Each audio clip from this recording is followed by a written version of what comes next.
जय श्री ओम नमः सिद्धेभ्यः। नमो अरहन्ताणं नमो सिद्धाणं नमो आयर्याणं नमो गुवच्छायाणं नमो भोये सवसागुणम् चिदानन्दैकरूपाय जनाय परमात्मने परमात्मप्रकाशाय नित्यं सिद्धात्मने नमः। कर्माष्टकविनिर्मुक्तं मोक्षलक्ष्मीनिकेतनं सम्यक्त्वादिगुणोपेतं सिद्धचक्रं नमाम्यहम्।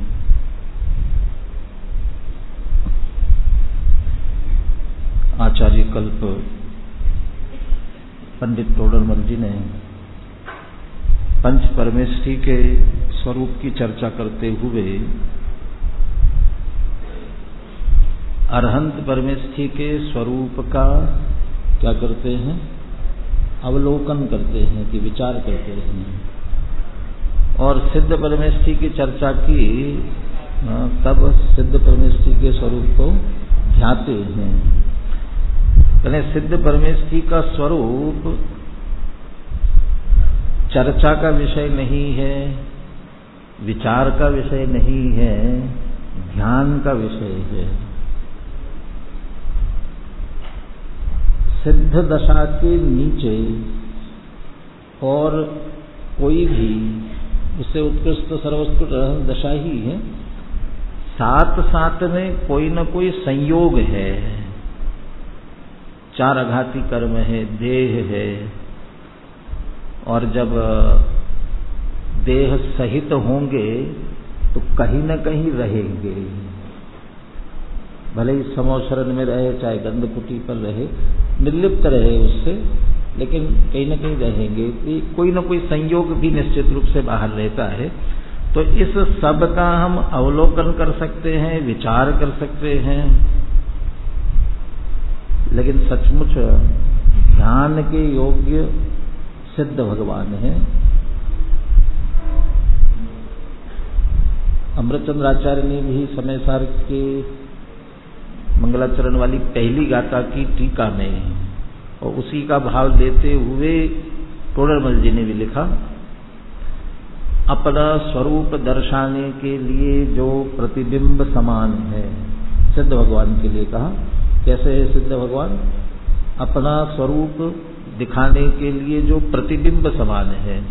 कैसा है हमारा स्वरूप, हम कैसे हैं, यदि ये देखना हो, जैसे हम अपना रूप दर्पण में देखते हैं, ऐसे यदि सिद्ध भगवान में देखो, जैसे सिद्ध भगवान ऐसे ही वास्तव में हम हैं। मैं तो सिद्ध भगवान को लेकर के दो तीन बातें कहता हूं। मैं कौन, मेरा क्या, और धर्म की क्रिया क्या है। तो मैं कौन, जो सिद्ध भगवान है ना, बिल्कुल ऐसा का ऐसा आत्मा इसी देह देवालय में विराजमान है, बिल्कुल सिद्ध भगवान जैसा। जारिसया सिद्धप्पा भव मल्लिय जीव तारीसा होती, बिल्कुल वैसा का वैसा। ये जो अंतरंग में है बस वो मैं हूं, बाकी कुछ भी मैं नहीं हूं। मेरा क्या है, जो जो सिद्ध भगवान के पास में है वो मेरा। क्या है सिद्ध भगवान के पास में? जहां देह अपनी नहीं, तहां न अपनों कोई घर संपत्ति, पर प्रगट है, पर है, परिजन है, सब। फिर तो जब दे ही नहीं तो कुछ भी नहीं हो सकता ना, कुछ नहीं है। क्या? ज्ञान शरीरी त्रिविध कर्मल वर्जित सिद्ध महंता। और ज्ञान तो कहने की बात है, ज्ञानादि अनंत गुण, बस वे आत्मिक गुणों के अतिरिक्त, वे आत्म द्रव्य है ना, तो गुणों के समूह है, तो गुण तो कहीं जाने वाली नहीं है। वे जो गुण है प्रगट पर्याय जैसी और हमारे स्वभाव रूप से, बस वे गुण मेरे हैं, इसके अतिरिक्त और कुछ भी मेरा नहीं है। सिद्ध जैसा में, चूंकि सिद्धों के पास उनके आत्मिक गुण और उनकी निर्मल पर्याय प्रकट हुई है, ऐसे के ऐसे आत्मिक गुण मेरे पास में, वो मेरा है, मेरी संपत्ति है, इसके अतिरिक्त और कुछ नहीं है। धर्म की क्रिया कौन सी है? धर्म की क्रिया कौन सी? जो सिद्ध भगवान कर रहे हैं वो धर्म की क्रिया है, उसके अतिरिक्त और कुछ धर्म की क्रिया नहीं, और कोई धर्म की क्रिया नहीं है। उपचार से, सहायता से, निमित्त से और भले ही कहा जाता होगा, लेकिन बस एकमात्र वो धर्म की। क्या कर रहे सिद्ध भगवान? अपनी आत्मा को जान रहे हैं, श्रद्धान कर रहे हैं और उसमें लीन है पूरी तरह से। विकल्प पूर्वक नहीं करना पड़ता है, सहज ही है, परिपूर्णता से है, वो धर्म है।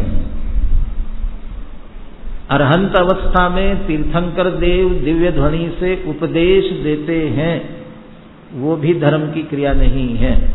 इसलिए अरहंत भगवान जो कर रहे हैं वो भी धर्म की क्रिया नहीं है। खान निषेध आहार और क्या क्या होता है ना उनका, विहार भी होता है, फिर उपदेश भी होता है, वो सब वो भी धर्म की क्रिया नहीं है। तो जो सिद्ध भगवान कर रहे हैं, अरहंत भगवान भी तो अपनी आत्मा को जानकर पहचान कर उसमें लीन हो रहे हैं ना, लेकिन उसके अतिरिक्त भी हो रहा है। लेकिन सिद्ध भगवान तो इसके अतिरिक्त और कुछ हो ही नहीं रहा है, कर रहे हो रहे, समझो वो धर्म की क्रिया है। इसलिए सर्वोत्कृष्ट सिद्ध भगवान जितना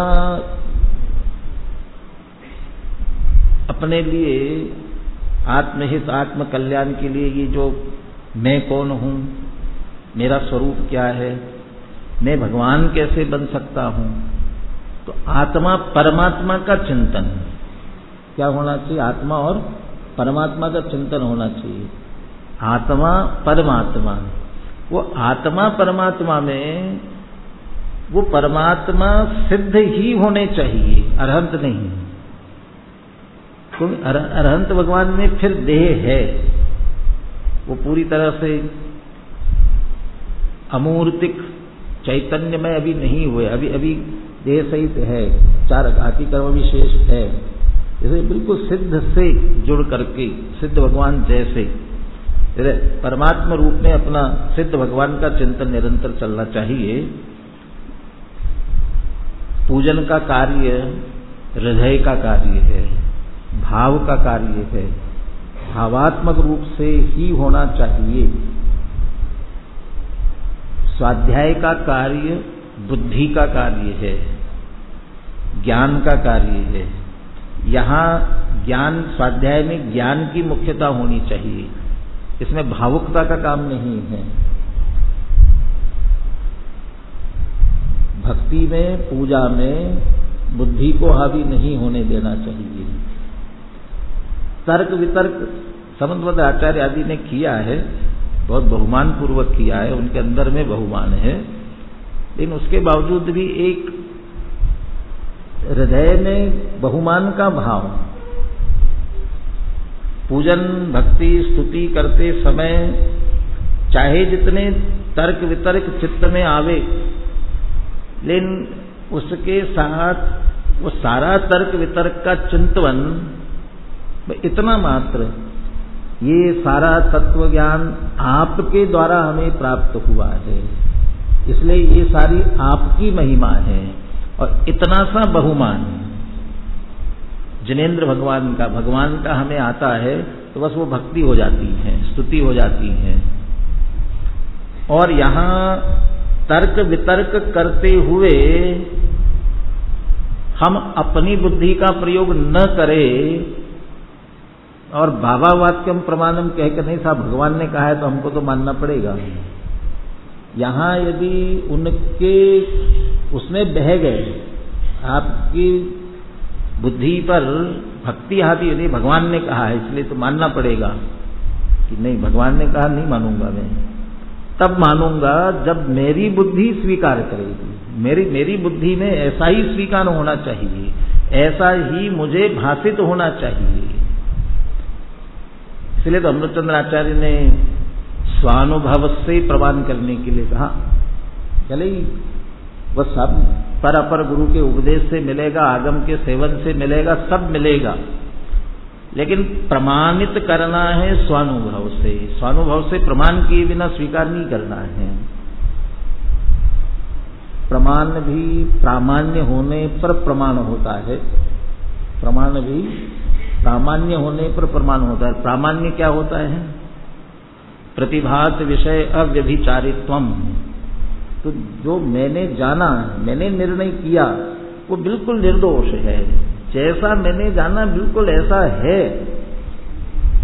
आत्मा का स्वरूप जिनेंद्र भगवान ने कहा, आगम में पढ़ा, गुरु से सुना, है ना, ऐसा आत्मा है। नए से कि प्रमाण से? नए से भी, प्रमाण से भी, नए से भी जान लिया, प्रमाण से भी जान लिया। ये सारे नए प्रमाण आगम के होंगे, हमारे नहीं बनेंगे। हमारा प्रमाण तो तब बनेगा ऐसा आत्मस्वरूप मेरा है कि मुझे भासित हो, तो स्वानुभव से उसे प्रमाणित करे। तो प्रतिभात विषय अव्यभिचारित्वम, वो उसके साथ मेल हो, तब वास्तव में प्रमाण होगा।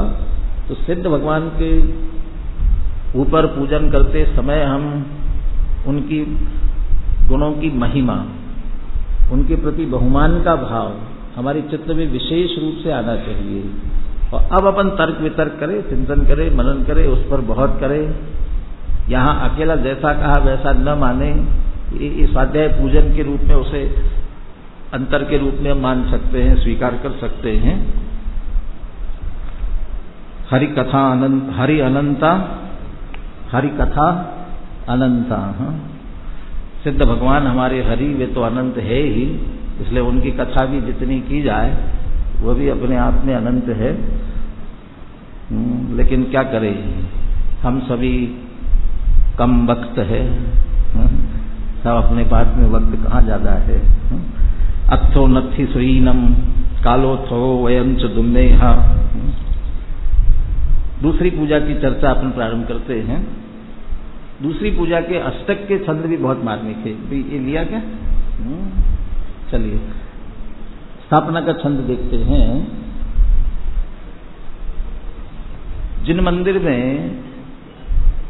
जिन प्रतिमा के साथ साथ कुछ यंत्रों की स्थापना भी की जाती है, यंत्र, वो यंत्र बने कोई वो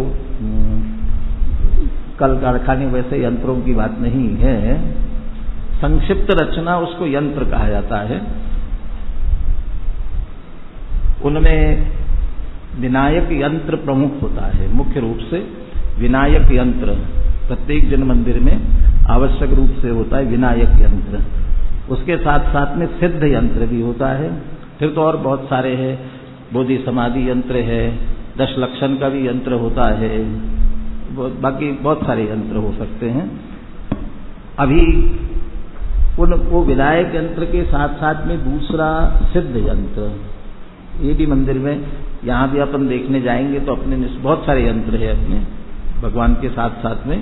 जितने ताम्र पत्र पर उत्कीर्ण है ना, वे सभी यंत्र आपको दिखाई देंगे। और उसमें सिद्ध यंत्र भी निश्चित रूप से होता है। वो कैसा होता है, उसकी रचना कैसी होती है, उसमें क्या क्या अंकित होता है, ये यहाँ पर स्थापना के छंद में दिया हुआ है। वो खोजने की कोशिश की, लेकिन वो ब्लैक उसमें छपा हुआ नहीं मिला, ये उसकी फोटो ही मिली है, इसलिए इतना स्पष्ट नहीं होगा। और थोड़ा अंतर भी है, जितना इसमें वर्णित है उससे बहुत अधिक भी इसके अंतर्गत है। जितना दिख रहा हो उतना उसमें समझ लेना। पहले स्थापना का छंद यहाँ से पढ़ते हैं अपन।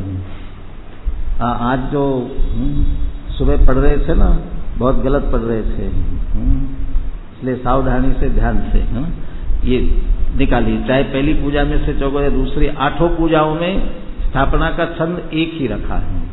स्थापना और अष्टक के बाद में पूर्ण आ रही है। ये छंद बिल्कुल एक से एक ही समान रूप से सब में रखे, सभी पूजनों में। बोलिए छंद, बोलिए।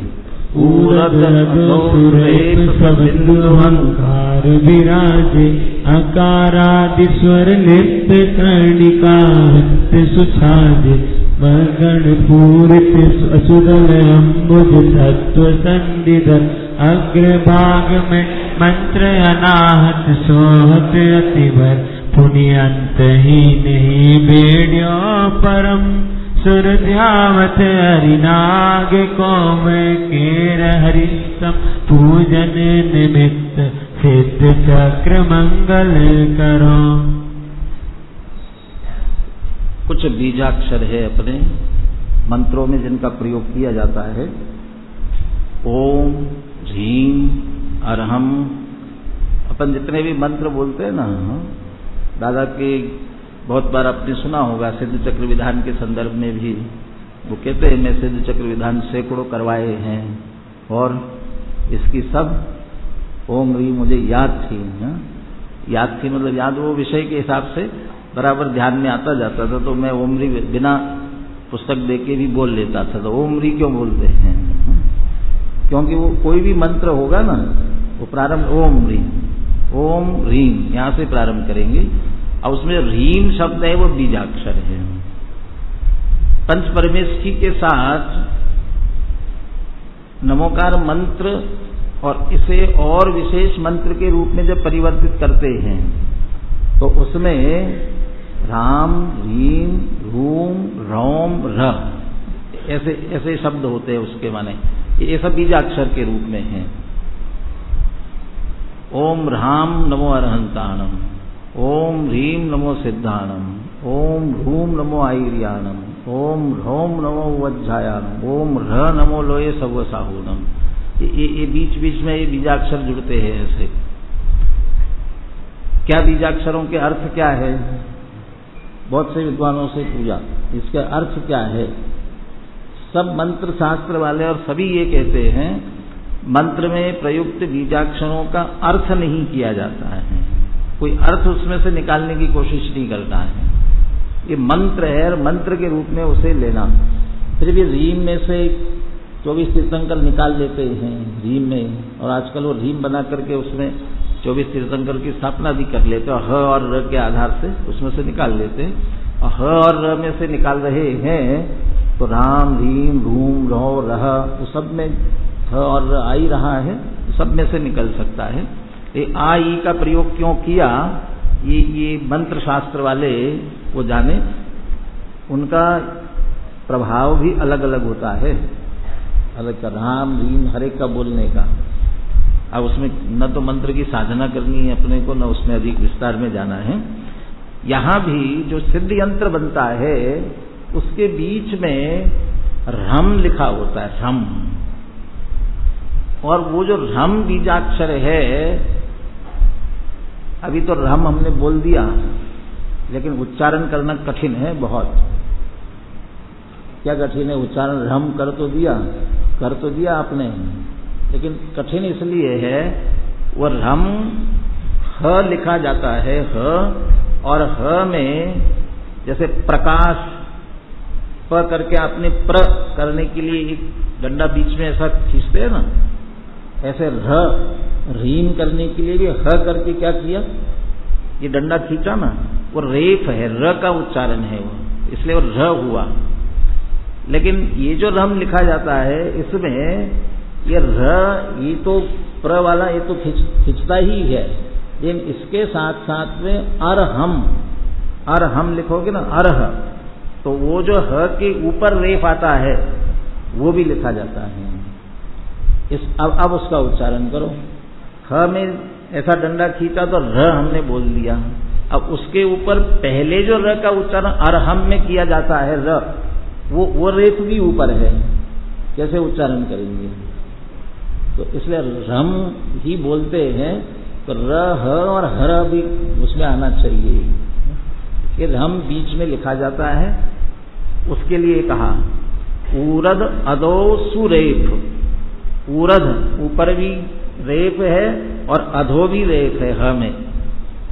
स बिंदु हंकार विराजे, और रम बिंदी भी ऊपर दी गई, अनुस्वार के लिए बिंदी भी ऊपर है।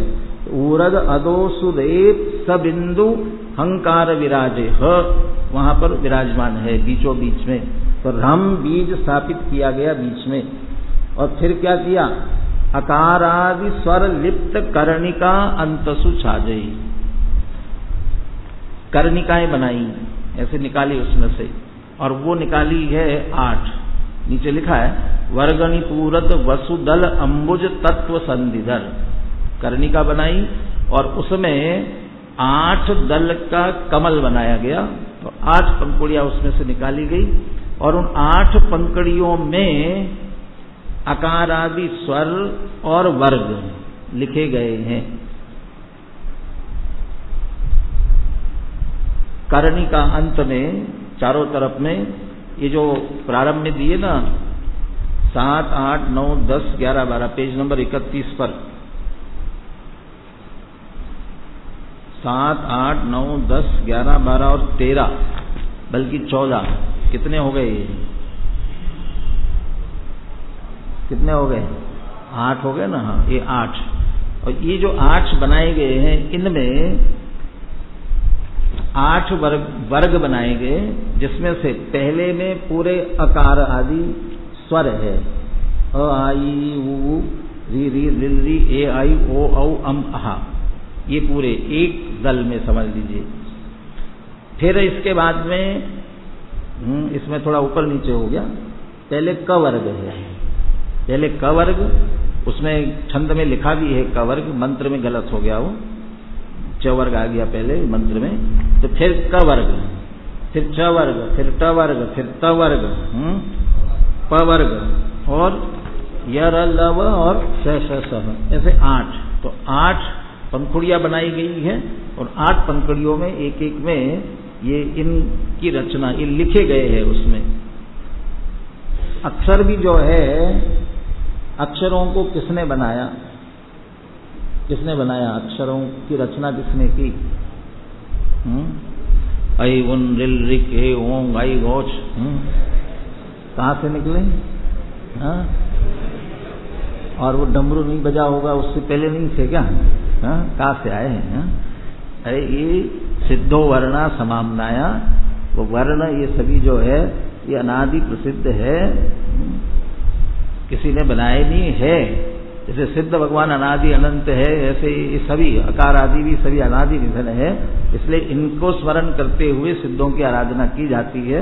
तो सिद्ध यंत्र में ये 8 वसुदल अंबुज इनमें, और तत्व संधिधर, और उसकी संधि में तत्व को धारण किया है।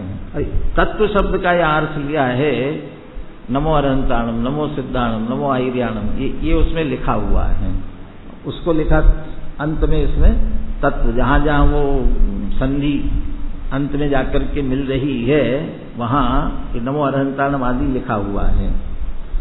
अग्रभाग में मंत्र अनाहत सोहत अतिवर, और इससे सबसे ऊपर मंत्र जो ओम है वो शोभायमान हो रहा है। ओम अग्रभाग में मंत्र अनाहत सोहत अतिवर, और पुनः अंत रीम बेड़ो, और फिर उसे ओम लेकर के फिर रीम लेकर के उसे 3 बार ऐसी लाइन खींच दी, समझ लो विस्तृत कर दिया उसे, बेड़ो, उसके जो 3 बार से उस लाइन से रीम लेकर के उसे 3 बार बेड़ा गया है।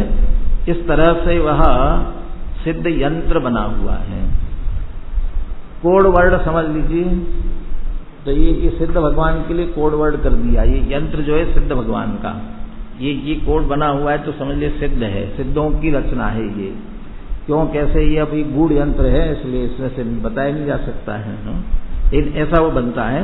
अंतरीम बेड़ो परम सुर ध्यावत हरिनाग को है के हरि सम पूजन निमित्त, और इसकी जो हम स्थापना कर रहे हैं, ऐसा सिद्ध यंत्र, इसके देवतागण भी ध्यान करते हैं। और ये कैसा है? हरि नाग को है के हरि सम। नाग शब्द का अर्थ हाथी किया है। नाग का अर्थ कैसे निकलता है देखना। शत्रु रूपी हाथी के लिए इस सिद्ध भगवान का जो हम स्मरण कर रहे हैं, हमारा परिणाम जो है के हरि सम, सिंह के समान है। माने हाथी शक्तिशाली भले ही हो, लेकिन सिंह जो है उसे पछाड़ देता है। ऐसे कर्म संसार चाहे जितना अनादि काल का शक्तिशाली हो, हमारा शत्रु बना हुआ हो, लेकिन उसको पछाड़ने के लिए ये सिद्ध यंत्र, सिद्ध भगवान, उनका स्वरूप, उनका ध्यान जो है वो सिंह के समान है, और पूजा के निमित्त हम इस यंत्र की स्थापना करते हैं। ऐसे सिद्ध चक्र, सिद्धों का समूह जो है वो हमारा मंगल करे। तो स्थापना में ये छंद प्रत्येक पूजन में लिया हुआ है। वैसे तो सभी पूजाएं उत्कृष्ट अपने आप में हैं, हर पूजन में कोई न कोई विशेषता है। यहाँ के जो छंद है इसमें से अब अपने आप में सभी उत्कृष्ट है, लेकिन 2-3 छंदों पर अपन थोड़ी चर्चा करेंगे। पहला जल का छंद है, बोलिए। हिमशैल धवल महान कठिन पाषाण, तुम जस रास से शरमाए अरु सकुचाए, जब है बहो गंगा पास से संबंध योग सितार चित, बेटार्थ झारी में भरू, षोडश गुणान्वित सेठ चक्र जितार पूजा करूं। आपकी मैं जल से पूजा कर रहा हूं। जल झारी में भरकर भेंट करने के लिए आपको लाया हूं, लेकिन आया कहां से वह जल? गंगा नदी से लाया हूं। गंगा में कहां से आया? वो हिमालय से आता है ना, गंगा में जल जो आता है हिमालय से आता है। लेकिन हिमालय से कैसे आ गया? हिमालय पर्वत तो बर्फ का ठोस बना हुआ है, तो बर्फ जमा हुआ ठोस है, वो पानी बन करके गंगा में आया कैसे? वो उपमा दी है इसमें, रूपक बनाया। कैसे? देखिए, हिमशैल धवल महान कठिन पाषाण। हिमशैल, वो जो हिमालय पर्वत जो है ना, वो कैसा है? शुभ्र धवल, बहुत बड़ा, और कठिन पाषाण। किसके पाषाण है? बर्फ के जो बड़े बड़े पाषाण, बहुत कठिन है। लेकिन तुम जस रास ते शर्माय अरु सकुचाय द्रव भय बहो। लेकिन वो अपने आप को बहुत बड़ा समझ रहा था हिमालय, शुभ्र धवल। लेकिन आपके यश की राशि जब देखी हिमालय ने, किनके? सिद्ध भगवान के। आपके यश का समूह, आप इतने यश वाले हैं, आपके इतने गुण हैं, तो उस यश की राशि से वो शर्मा गया और सकुचा गया और संकुचित होकर के फिर द्रवित हुआ। तो सकुचाए द्रव है, द्रवित होकर के बहने लगा, और उसमें से वो गंगा निकली। गंगा तास से, उससे गंगा हुई। तो जब ऐसी आपके उस यश राशि के कारण से वो प्रवाहित हुई है, संबंध योग चितार, इस संबंध के योग को चित्त में लेकर के, चित्त में चितार करके, ये जल लेकर के चलना चाहिए। ऐसा संबंध बिठाते हुए भेटार्थ झारी में भरो, आपको भेंट करने के लिए वो जल झारी में भर करके लाया हूं। षोडश गुणान्वित सिद्ध चक्र, और उस सिद्धों का समूह कितने गुणों से सहित है? 16 गुणों से। वैसे तो अनंत गुण है, इस पूजन में 16 गुणों के माध्यम से उनका स्मरण कर रहे हैं। इसलिए जो 16 गुण सहित ऐसे जो सिद्धों का समूह है, उसे चित्त में धारण करते, उर में चितार करके, हृदय में उतार करके और पूजा करो, उनकी मैं पूजा करता हूं। दूसरा सामान्य, कल और विशेष कोई भी चाहेगी चर्चा तो करेंगे। तीसरा देखिए, तीसरा छंद बोलिए अक्षत का। सौरभि चमक जिस तरह सहन सखी अम्बुज वसे सरताल में, शशि गगन वसमित होत कृत अहिनिस भ्रमे इस ख्याल में। सो अक्षतौघ अखंड अनुपम कुंज धरि सन्मुख धरु, षोडश गुणान्वित सिद्ध चक्र चितार और पूजा। सो अक्षतौघ, अक्षत का समूह जो मैं चढ़ा रहा हूं ना, कैसा है? कैसी इसकी विशेषता, कैसी इसकी सुगंध है और कैसी इसकी चमक है। सुगंध ऐसी है उस सुगंध को सहन नहीं करने के कारण से कमल जो है तालाब में चला गया शर्मा करके, और चमक ऐसी थी, उस चमक को देख करके चंद्रमा उस चमक को सहन नहीं कर सका और वो कहाँ चला गया, आकाश में जाकर के रहने लगा। और वो चंद्रमा आकाश में गया तो गया ही, लेकिन साथ में रोज क्षीण होने लग गया। वो इतनी उपमा दी है 2 पंक्तियों, देखिए।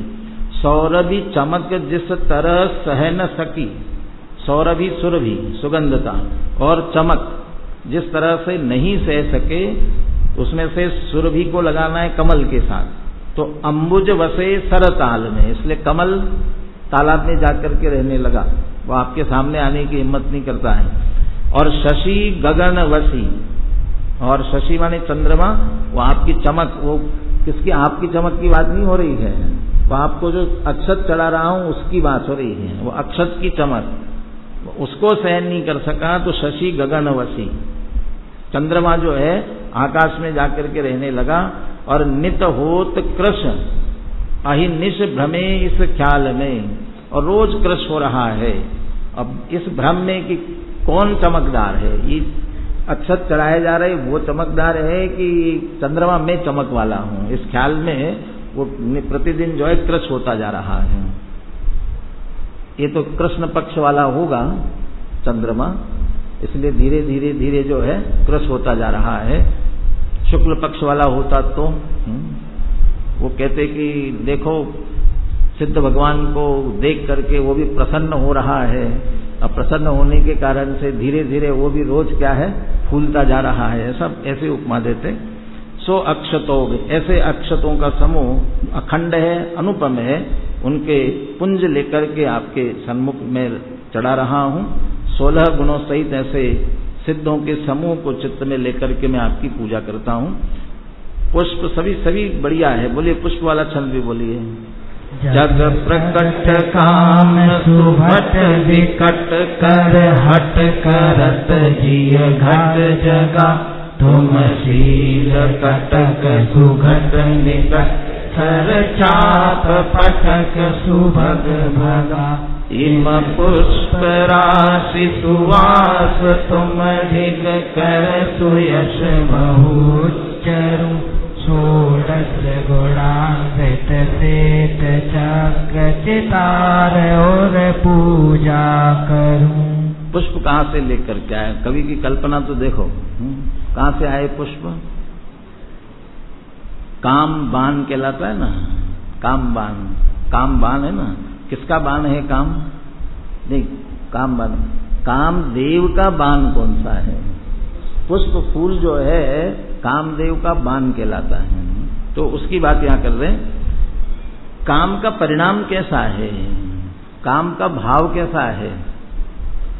जग प्रगट काम सुभट, काम रूपी सुभट ऐसा है, सारे जगत के जीवों में प्रकट पाया जाता है, सब जीव काम के वश है। विकट, उससे बचना बहुत मुश्किल है। कर हट करत जीय घट जगा, हट करके जीवों के घट में जगता रहता है, बड़ा मुश्किल है। महावीराष्टक में भी लिखा ना, कुमारावस्थायाम अपि निज बलादेन विजिता, उसके पहले की पंक्ति क्या है,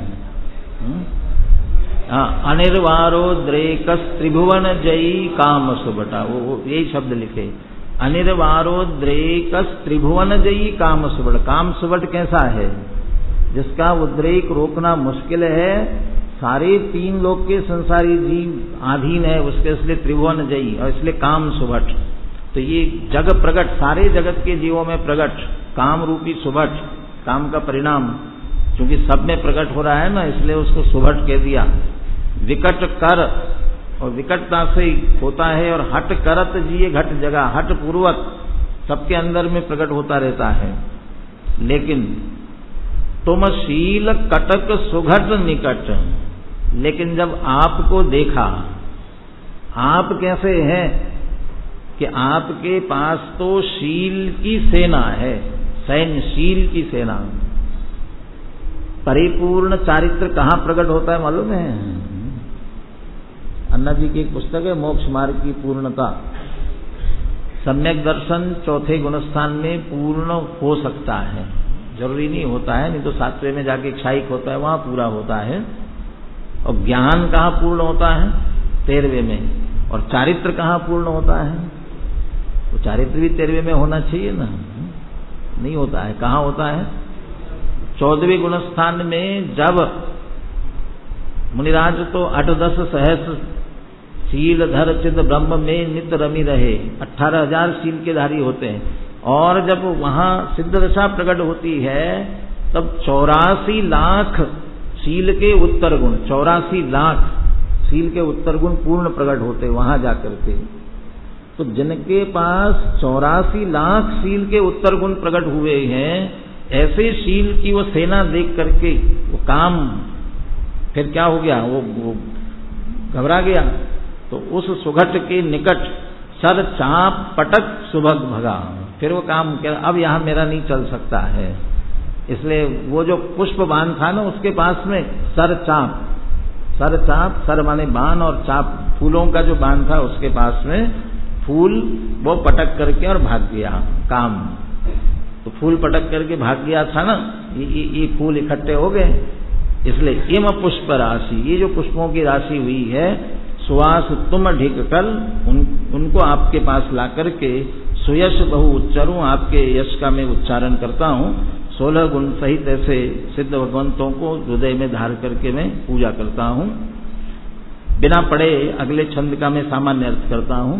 जीवन सतावत नहीं अघावत, क्षुधा डायन सी बनी। क्षुधा कैसी है? क्षुधा भूख कैसी है? डायन सी है। कभी ये कहते हैं ना, वो लोक में कहा जाता है डायन भी क्या करती है, कितने घर छोड़ करके, 7 घर छोड़ करके आगे परेशान करती है, अपने घर में किसी को परेशान नहीं करती है। डायन भी 7 घर छोड़ देती है, लेकिन क्षुधा डायन है, किसी को नहीं छोड़ती है। जीवन सतावत, और सारे जीवों को, कोई संसारी जीव ऐसा नहीं है जो भूख से दुखी नहीं है। अरहंत दशा प्रकट होने पर 18 दोषों से रहित होते हैं। जब भूख जाती है, तृषा क्षुधा, ये दोष तब नष्ट होते हैं। तब तक सब जीव जीवन सतावत नहीं अघावत, और वो अघाती नहीं है। क्षुधा डायन सी बनी सो तुम हनी, ऐसी वो क्षुधा रूपी डायन को आपने नष्ट कर दिया है। तुम ढिगण आवत, आपके पास नहीं आ सकती है। तुम ढिगण आवत, आपके नजदीक, ढिग माने आपके पास नहीं आती है। जान यह विधि हम ठनी, हमने ये जान लिया और विधि समझ ली। ये नैवेद्य इसलिए आपको समर्पित कर रहे हैं कि आपका तो कुछ बिगड़ने वाला नहीं है और हमारा भी क्षुधा का नाश हो जाए। नैवेद्य के संकेत करी निज क्षुधा नाशन विधि हरू, ये नैवेद्य समर्पित करके इसके संकेत से मैं भी अपनी क्षुधा के नाश करने की विधि प्रकट करना चाहता हूँ। ऐसे में सिद्ध भगवंतों की स्मरण करता हूँ। और भी बहुत अच्छे हैं, जितना अर्थ निकाल सकते हैं आप निकाल लें। जयमाला का अर्थ करते हैं। आज जयमाला छोटी सी है, 1 पेज की है। बोलिए, पहला छंद बोलिए। पंच परम परमात्मा रहित कर्म के फंद, जग प्रपंच विरहित सदा, नमो सिद्ध सुख कंद। पंच परम परमात्मा, इसके 2 तरह से अर्थ किए गए हैं। पहला तो ये है कि पंच परमेष्ठी, बातें नहीं भैया, पुस्तक है आपके सामने है ना, पुस्तक में से एक शब्द का अर्थ समझने की कोशिश करो। पंच परम परमात्मा, परम परमात्मा, पंच माने 5, कौन? पंच परमेष्ठी। तो पंच परमेष्ठी उनको परमात्मा कहा। रहित कर्म के फंद, ये कर्म के फंद से रहित है, जग प्रपंच से विरहित है ये सभी। और मैं नमो सिद्ध सुख कंद, और उनमें से सिद्ध भगवंतों को जो सुख के कंद है उन्हें मैं नमस्कार करता हूँ। तो पंच परम में से पंच परमेष्ठी, एक अर्थ निकालना ही है और इसके साथ साथ दूसरा अर्थ निकालना है, सिद्ध भगवान ही निकालना। परम परमात्मा ये हमारे पंच है, कोई भी काम करना हो तो हम पंच बनाते हैं ना किसी को, तो सिद्ध भगवान पंच है। समय सार के मंगलाचरण में, मंगलाचरण का अर्थ करते हुए अमृतचंद्र आचार्य ने टीका लिखते हुए, या समझ लीजिए समय सार की रचना करते हुए कुंद आचार्य की तरफ से कहा कि वे इस ग्रंथ की रचना करने से पहले ये कह रहे हैं अपने और पर की आत्मा में सिद्धों की स्थापना करके इसकी रचना करते हैं। तो उसका भाव लेते हुए डॉक्टर साहब ने लिखा अनुशीलन में, अपने और पर की आत्मा में सिद्धों की स्थापना करने का अर्थ क्या, ये सिद्ध भगवान को साक्षी रख करके, उनको साक्षी रखा, माने पंच बनाया समझ लीजिए, और अब ये इस ग्रंथ की रचना कर रहे हैं। ऐसे यहां भी हमारे सिद्ध भगवान पंच है। अभी मैंने कहा था ना, मैं कौन, मेरा क्या, ये सब निर्णय करना हो ना, और किसी से मत पूछो। तुलना करते हैं ना, कौन किससे बड़ा, कौन किससे बड़ा, वो कोई एक बहुत लंबी चौड़ी वो चलती है, वो कहता है मैं बड़ा, फिर वो वहां क्यों पड़ा, वो बहुत सारा लंबा चौड़ा है। अब वो कह रहे तुलना करते जाओ, सबसे बड़ा कौन, कहते यदि हमारी तुलना अपने को करनी है कि सिद्ध भगवान से करो, कहीं सबसे उत्कृष्ट है ना, इसलिए उनसे तुलना करो, इसलिए वो उनको साक्षी बनाओ, इसलिए पंच, वे हमारे पंच है, वे पंच परम परमात्मा सिद्ध भगवान, रहित कर्म के फंद, समस्त कर्म से फंद से रहित और जग प्रपंच से विरहित है। लेकिन जब 5 परमेष्टि पर घटित करेंगे तो कर्म के फंद से रहित कैसे घटित होंगे? आचार्य उपाध्याय साधु कर्म से रहित कहाँ है? पूरे कर्म से रहित नहीं है, लेकिन कर्म से रहित होने के मार्ग पर चल रहे हैं और निश्चित रूप से वहां पहुंचने वाले हैं। कुछ ही दिनों सिद्ध भगवान अभी के सिद्ध है, अरहंत आदि जो है कल के सिद्ध है, निश्चित रूप से सिद्ध दशा प्रकट करने वाले हैं, जग प्रपंच से वे सभी विरहित ही हैं। अब एक छंद में सिद्ध भगवंतों की क्या विशेषता बताई उसकी चर्चा करते हैं। दूसरा छंद बोलिए। दुख कारण देश बिडारन हो, वस कारण राग निवारण हो, भवितारण पूरण कारण हो, सब सिद्ध नमो सुख कारण हो। आप राग द्वेष से रहित हो ये बताना है, लेकिन उसके साथ साथ में राग कैसा और द्वेष कैसा ये भी बता दिया। पहले द्वेष की बात की, दुख कारण द्वेष विदारण हो, जो जीव जगत का दुखी वह द्वेष के कारण से है, राग के कारण से नहीं है क्या? वो राग के कारण से थोड़ा उसे अच्छा लगता है, लेकिन द्वेष दुख का कारण बनता है सीधा। इसलिए दुख कारण ऐसा द्वेष जो है उसका विदारण करने वाले हो, नाश करने वाले हो। और वश दारण राग, राग कैसा है? वश में डालने वाला, एक दूसरे को वश में करने वाला, राग सबसे ज्यादा बंधने वाला। राग बंध की डोरी है, सदगुरु बार बार समझाते, राग बंध की डोरी है, ये डोरी है बंधन की, वश में डालने वाली है। ऐसे राग का भी आपने निवारण किया है। भवि तारण पूर्ण कारण हो, भव्य जीवों का तारने के लिए आप परिपूर्ण कारण हो। एक आपका लक्ष्य करे तो भव्य जीव संसार से पार हो सकता है, और किसी की जरूरत नहीं है। इसलिए भव्य जीवों को तारने के लिए आप पूर्ण कारण हो। सब सिद्ध नमो सुख कारण हो, सब सिद्ध भगवंतों को मैं नमस्कार करता हूं जो कि सुख के कारण हैं। बोलिए तीसरा छंद। समयामृत पूरित देव सही, पर आकृत मूर्ति लेश नहीं, विपरीत विभाव निवारण हो, सब सिद्ध नमो सुख कारण हो। समय सार का दूसरा कलश, क्या शब्द आया उसमें? प्रत्यगात्मना। प्रत्यगात्मा शब्द जो आया ना, प्रत्यगात्मा, क्या अर्थ किया उसका? पर द्रव्य, पर भाव और उनके निमित्त से होने वाले विकारी भावों से रहित। तो यहाँ पर द्रव्य, पर भाव, विभाव, उन सबसे आप रहित हो और अपने आत्मिक गुण उससे आप परिपूर्ण हो, इसकी बात करते हैं।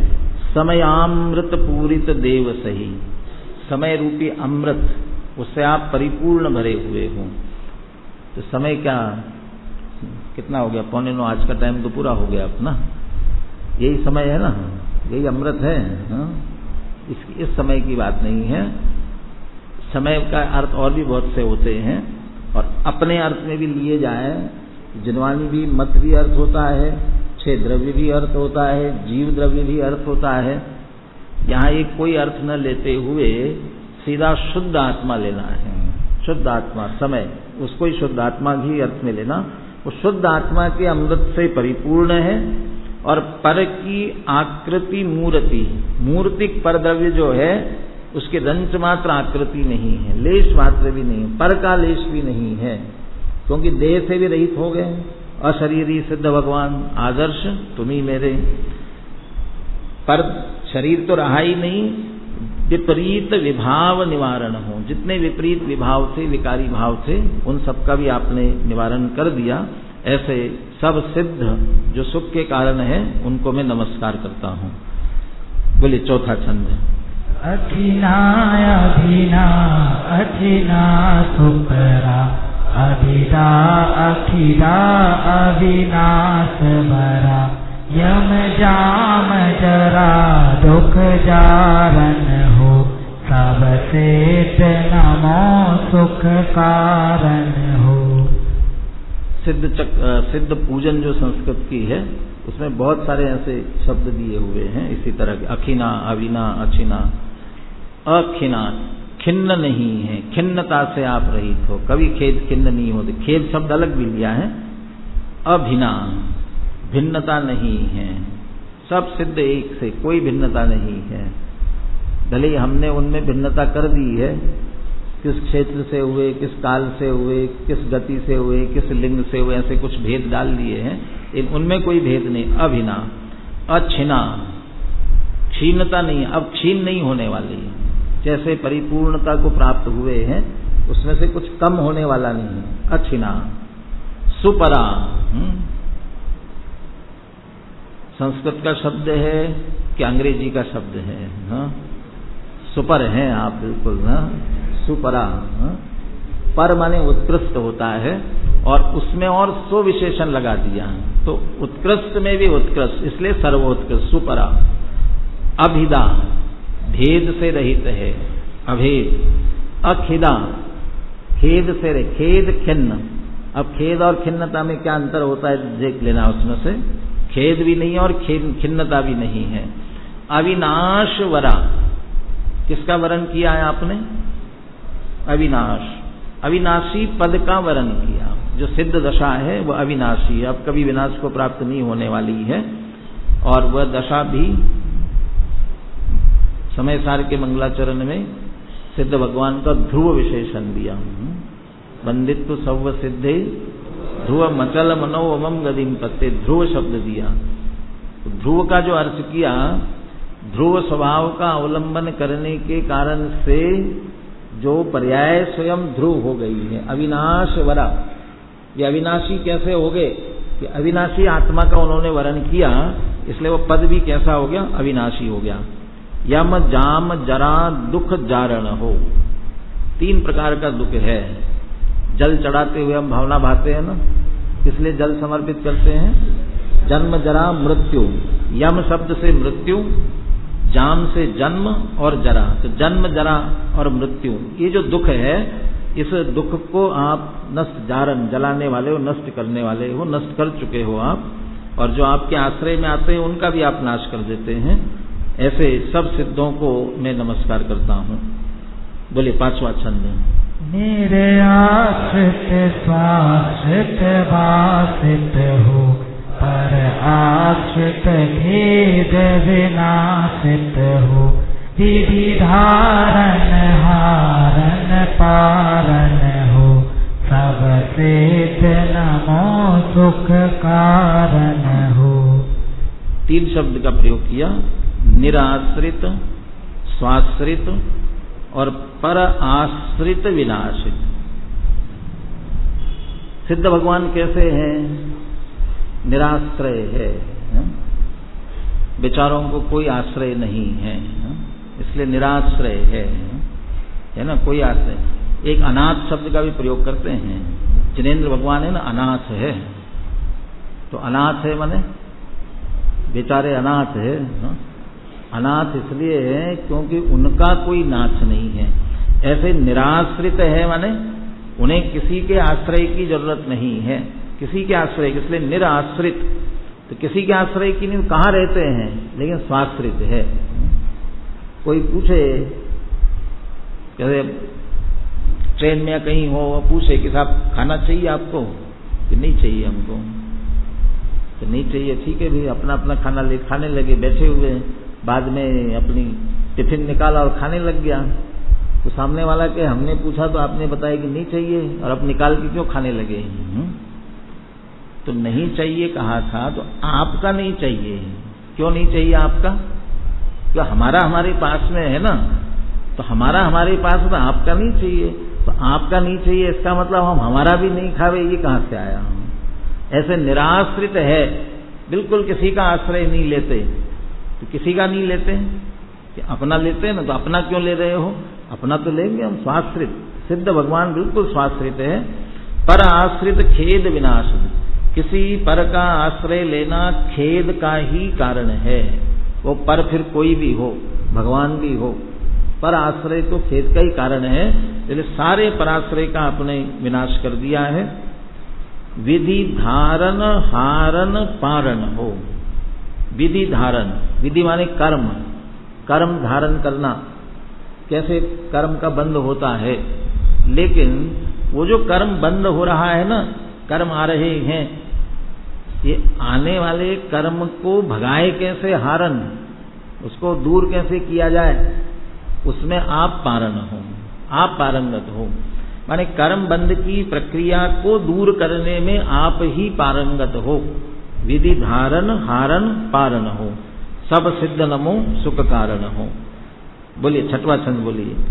अमुधा अछुधा अधिधा अभिधम अकुधा सुसुधा सुबुधा सुसिधम विधि कानन दहन होता सन हो, सब सिद्ध नमो सुख कारण हो। अमुधा, मूढ़ता बिल्कुल भी नहीं है आपके पास। मुधा, क्षुधा, क्षुधा नहीं है। अक्षुधा, अद्विधा, किसी प्रकार की दुविधा नहीं है बिल्कुल भी। अविधम, विविध प्रकार।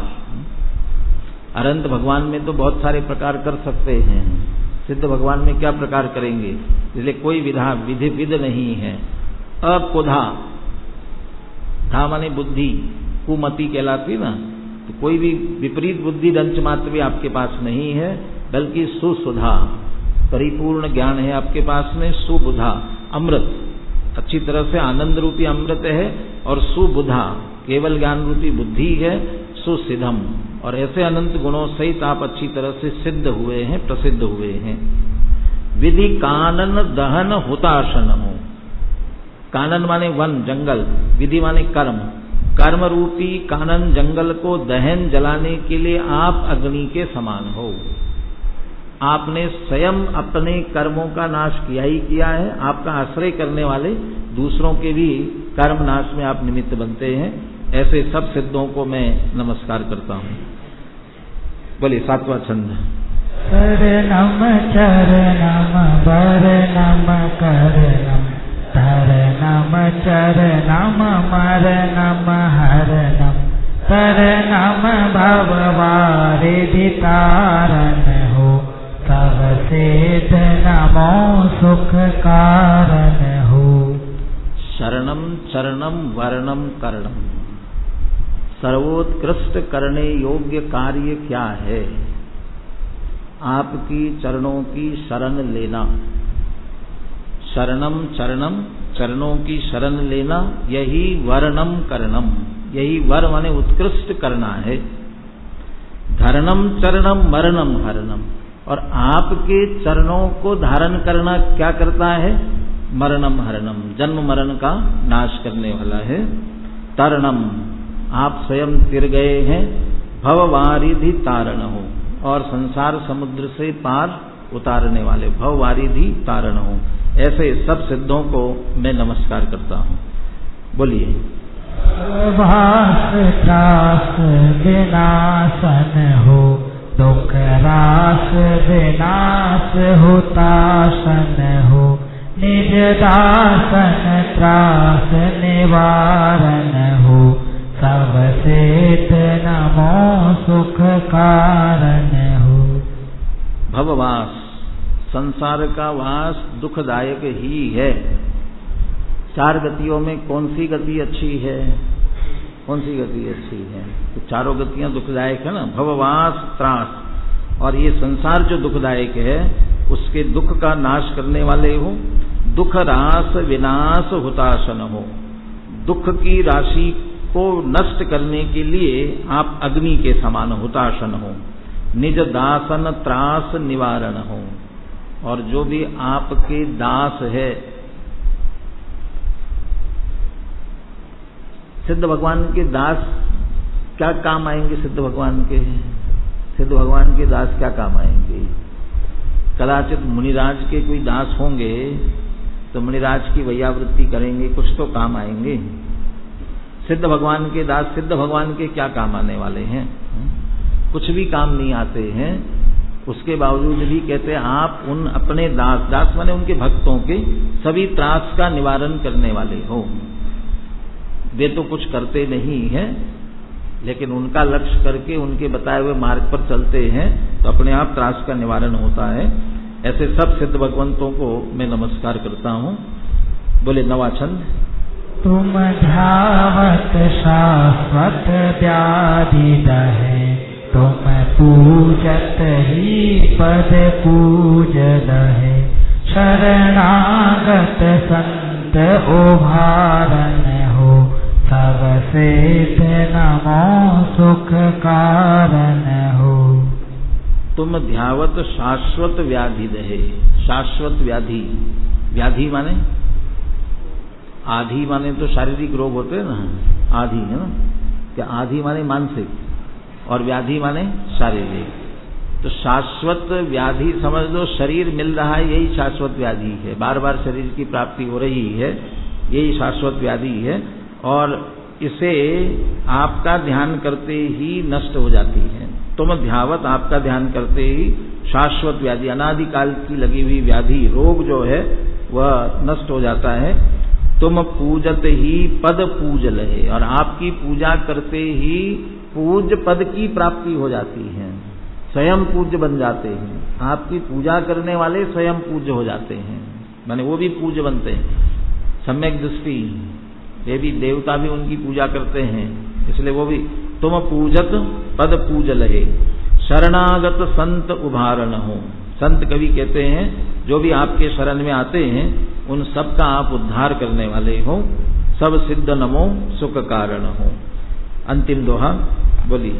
सिद्ध वर्ग गुण अगम है, शेष न पावे पार, हम कह विधि वर्णन करें, भक्ति भाव और धार। ये पंक्ति, ये भाव, अभी तो इस पूजन में 16 गुणों का वर्णन किया है, और अंतिम पूजन में जाकर के कितने गुण? 1024। उतने गुणों का वर्णन करेंगे तब भी ये कहेंगे हम कहाँ वर्णन कर पा रहे। 1024 किया उसके बाद भी कह रहे हम कहाँ वर्णन कर पा रहे हैं, नहीं कर पाएंगे। क्यों? 1024 तो हमारे लिए बहुत लग रहे हैं, लेकिन अनंत के सामने बहुत कम है। सिद्ध वर्ग गुण अगम है, सिद्ध भगवंतों के जो गुण है वे कितने हैं? अगम है। अगम माने ये छद्मस्तों के ज्ञान का विषय नहीं है। हाँ, हम नहीं जान सकते, हमारे लिए पार पाना कठिन है, अगम है। शेष न पावे पार, शेष के भी दो अर्थ कर सकते हैं। कोई पूरी तरह से शेष, थोड़ा भी शेष न रहे ऐसा पार कोई नहीं पा सकता है। बताओ सिद्ध भगवान का अंतिम गुण कौन सा? अंतिम गुण कौन सा? यदि अंतिम गुण बता दोगे तो फिर अनंत कैसे होंगे? ये नहीं बता सकते। शेष रहे, पूरे हो जाए, ऐसा कोई पार नहीं पा सकता है। और दूसरा अर्थ करते हैं शेष नाग कहलाता है। किसका, कौन उसकी शैया पर विराजमान है? विष्णु भगवान विराजमान है शेष, और उसके कहते हैं 1000 जिह्वाएं हैं। अब 1000 जिह्वा से वर्णन करने लग जाए, उससे भी पार नहीं पड़ सकती है। तो हमारी तो एक जिह्वा है, और उससे हम कितना वर्णन करेंगे? इसलिए उससे नहीं पार हो सकती है। शेष न पावे पार, हम की ही विधि वर्णन करे, हम कैसे वर्णन कर सकते हैं? इसलिए वर्णन बहुत विस्तार, आपके सारे गुणों का तो नहीं कर पाएंगे। भक्ति भाव उर्धार, इसलिए आपके प्रति भक्ति का भाव हम उर में धारण करते हैं। ऐसे सिद्ध भगवंतों की महिमा और सिद्ध समान अपना स्वरूप जान करके सिद्ध बनने के मार्ग पर हम अग्रसर हो, इसी मंगल भावना के साथ।